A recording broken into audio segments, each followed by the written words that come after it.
So you're 6 months into working with a client you had some reservations about. You've started working with them and it's a nightmare. It's not going well.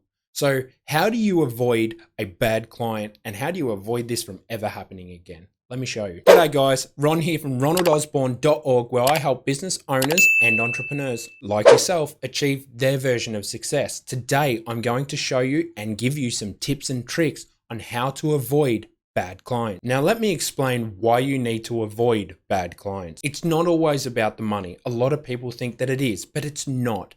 Bad clients can cost you a lot more than that. They can cost you your business reputation. They can cost you a lot of financial hardship, a lot of mental stress. They can really burden your load. When you're working with a bad client, you're actually giving up the possibility of working with a good one or a good bunch of them. So it's always important to remember the opportunity cost of working with a potentially bad client. So let me give you a couple of tips and tricks on how you can ensure that you avoid those bad clients. Ensure that you vet every single potential client. Take the time to actually sit down and chat with the client. So for instance, if you are looking at doing a bigger project, something that is worth thousands of dollars, ensure that you actually vet them and that you're a right fit for each other. This is a great time to catch red flags. So as an example for me, I have just turned down a client recently that wanted to work with my marketing agency. Now, I'm Australian.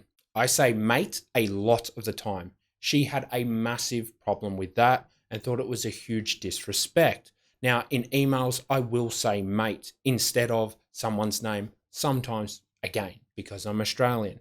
I got called out by her quite viciously, and she was not happy that I utilized mate in an email. That's a huge red flag to me. I'm an Australian, I'm a joker, it's how I live my life.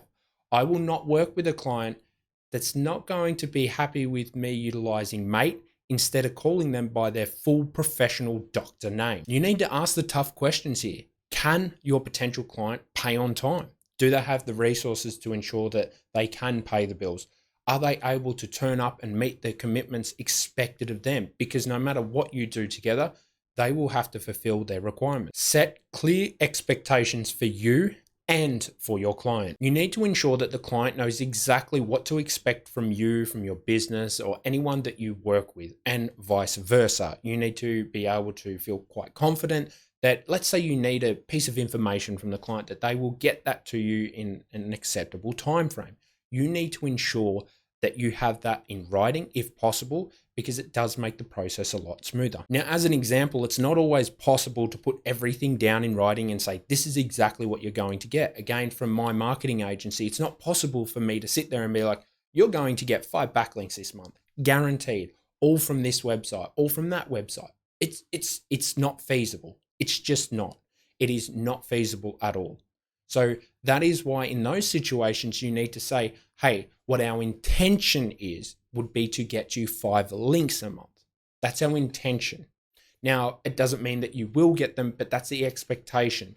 There's a framing around it, and you can explain to the client why you can't sit there and say, hey, you'll get 5 links every single month, guaranteed from this specific industry. Have a contract or a statement of work in place. Contracts protect you and your client. A contract will clearly state all of the work to be performed, and it also protects you with a payment term. The client should know exactly when and when they shouldn't have to pay you, and what's expected of you and what's expected of them. If that's all in a statement of work or in a contract, everyone can refer to that. So if worst case scenario, you do have to go into a court of law to basically argue what happened and who's at fault, then you do have a piece of paper that everyone signed documenting who is actually at fault. Have protections in place. I can't stress this one enough. Where possible, try to get paid up front or get something up front, something of value from your potential, possible client. Now, an example of this is like us. So for instance, when we have someone come on for a web design, okay, we do not start the web development process. We don't do any design mockups. We don't do anything until we've actually received an initial payment. Now, the way we do it is if you pay for all of the website up front, you will get a bit of a discount, or you can split it over 2 payments. You can pay half up front, and then you can pay the remaining amount right before we launch the website. So before we go through all of the process. Now, it's important that you have those protections, because if we create a website, give it to the client, They have everything. They have all the information. And then we don't get paid. That's kind of our fault. We didn't have the protections in place. Now, if you are perhaps an electrician, a plumber, whatever it is that you have, you can apply the same principles. So perhaps it's a call out fee that you will charge individuals. You'll say, look, we don't make the trip out there. You're 30 minutes away. We will not make that trip until we've received some form of payment at least. Perhaps you have an escrow. You can set it up where there's a trusted intermediary. So what will happen is the client can pay money into that. That's held by someone else, essentially, the trustee, the individual that's in charge of that account. What can happen is they can send money into that. You're not able to access it until the trustee signs off on it, and everyone wins. If you don't perform the service, if you don't perform anything like that. Now, running this type of structure is probably more beneficial for someone with larger contracts. Like you're talking thousands upon thousands of dollars, because you will need a legal team involved. But if you are just a local electrician, something like that, why not charge an upfront call out fee? Because at least if you go out there, you spend a bit of time, the fuel and everything else is covered. Stop working when things start going wrong. If your client isn't paying you when they should be, ask them why, because there could be a genuine reason. Perhaps they are overseas, perhaps something's gone wrong in their family. There could be a genuine reason why they're just not there to pay the bill right now. It happens to all of us. It's happened to everyone. So ask why they haven't paid. Then from there, suspend your service. You do not want to keep doing work that you might not be paid for. We've all done it. I've done it. But the biggest thing that I give to all of my clients when I am their business coach or their consultant, I ensure that I sit there and say, do not continue working with this individual until at least you get some form of payment. Vitally, vitally important. Something that I would suggest is have a very, very friendly termination clause in your contract for you specifically, not so much for the client. So if you look at it like this, if they don't pay you, as an example, you want to be able to get out of that quickly. You want to be, if it's like month one, they were late to pay the bill by a week or two. That's concerning.